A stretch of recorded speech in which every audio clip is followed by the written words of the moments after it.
में इलेक्शन होने वाले हैं। चुनाव आयोग द्वारा 65 लाख 70 लाख वोटरों के नाम काटे गए हैं। कैसे देखते हैं इस पूरी चीज को?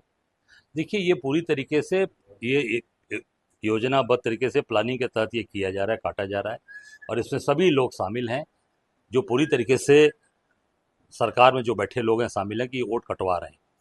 और ये भाजपा के दबाव में ये सारी चीज़ें चल रही हैं। हमारे नेता आदरणीय राहुल जी SIR पर सड़क पर निकले हैं, पूरे जो कार्यकर्ताओं का सहयोग है, जनता का सहयोग है, जो उनके साथ हम सब का पूरा सहयोग है। पूरी कांग्रेस पार्टी, कल बलिया के लोग, सारे लोग, पूरे प्रदेश के लोग कल गए थे, उन्होंने पूरा अपना समर्थन दिया, सहयोग किया, और हम ये होने नहीं देंगे। आप यही देख सकते हैं जहाँ बलिया है, ये बहुत बड़ी संख्या है। हमारे बलिया के बहुत लोगों की जमीन बिहार में है, जो गंगा जी के कटान की वजह से बिहार चली जाती है। अब हो सकता है बिहार के वोटर हो, यहाँ वोटर ना हो, बिहार की तरफ हो, तो उनका वोट क्या वो गलत हो गए? वो SIR में उनका भी नाम काट दिया जाएगा। ये बलिया की बात कर रहा हूं मैं, जहां मैं खड़ा हूं। ये पूरा दियर क्षेत्र गंगा जी का किनारा है, तो ये इसलिए ये पूरी तरीके से लोगों को वोट से वंचित करने का काम है, पर कांग्रेस पार्टी और इंडिया गठबंधन इसको होने नहीं देगा। बिहार में जो चुनाव होने वाले हैं, किससे किससे गठबंधन होगा आपका? हमारा गठबंधन वो पहले से तय है, RJD लालू जी के साथ है, और VIP पार्टी है, कम्युनिस्ट पार्टी है, और पूरा एक महागठबंधन इंडिया का वहाँ पे पहले से मजबूती से काम कर रहा है। कितनी सीटों पे कांग्रेस चुनाव लड़ेगी? अब मुझे लगता है कि जितनी पिछली बार लड़ी थी उससे ज्यादा ही लड़ेगी, कम नहीं लड़ेगी। देखिए, अभी इसमें सीट का नहीं है, इसमें सबसे बड़ी बात है कि ये चोरों से प्रदेश को बचाना है, देश को बचाना है। कि जो चोर देश को लूटना चाहते हैं, चोरी कर रहे हैं, देश प्रधानमंत्री स्वयं बनारस में चोरी करके चुनाव जीते हैं। ये सबसे बड़ी बात आ रही है कि प्रधानमंत्री बनारस से, मैं उसका जीता जागता उदाहरण आपके सामने खड़ा हूं, मोदी प्रधानमंत्री बने हैं, चोरी करके जीते हैं बनारस से।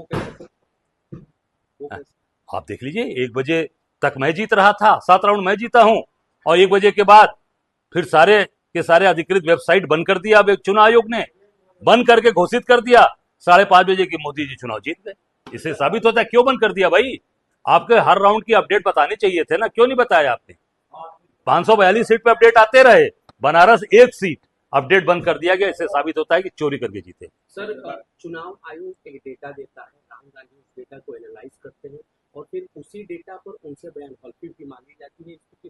नहीं, चुनाव आयोग से जो राहुल जी मांग रहे हैं, इलेक्ट्रॉनिक हमको जो पूरी तरीके से चुनाव, अब हमको मतदाता सूची दीजिए, आप हमको CC फुटेज कैमरा दीजिए।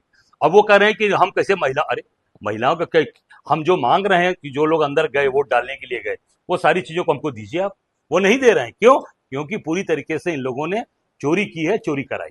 बिहार में जन स्वराज पार्टी बन रही है, जो नई पार्टी, उससे उसको आप किस तरह देखते हैं? कितना प्रभाव आप लोग उस पर देखते हैं? ये किसकी पार्टी है? जन स्वराज। अब हमें मालूम नहीं किसकी पार्टी, हम जाने पहली बार तो नाम सुन रहे हैं उनका। अरे प्रशांत किशोर तो भाई मोदी के लिए काम किए थे ना। मोदी के लिए 14 में किसने काम किया था? प्रशांत किशोर ने तो काम किया था। और आप देख सकते हैं कि अमित शाह जी के कहने से JDU में उनको पदाधिकारी बनाया गया था। अमित शाह जी ने कहा था, नीतीश कुमार से कहकर उनको पदाधिकारी बनाया था। तो वो पार्टी किसके लिए काम कर रही है ये जग जाहिर है। तो क्या इस बार वो चिराग के जैसे हनुमान की भूमिका में बिहार में? कौन? जैसे पिछले चुनाव में चिराग पासवान अपने नहीं, आप ये देखिए ना कि भाई अगर वो मोदी के लिए काम किए हैं तो इस चुनाव में किसके लिए काम कर रहे होंगे? ये जग जाहिर है। अगर वो काम उनके लिए किए और अमित शाह के कहने से उनको JDU का पदाधिकारी, राष्ट्रीय पदाधिकारी बनाया नीतीश कुमार ने, तो किसके कहने में है और किसके दबाव में काम कर रहे हैं और किसके लिए काम कर रहे हैं, ये साबित हो गया है।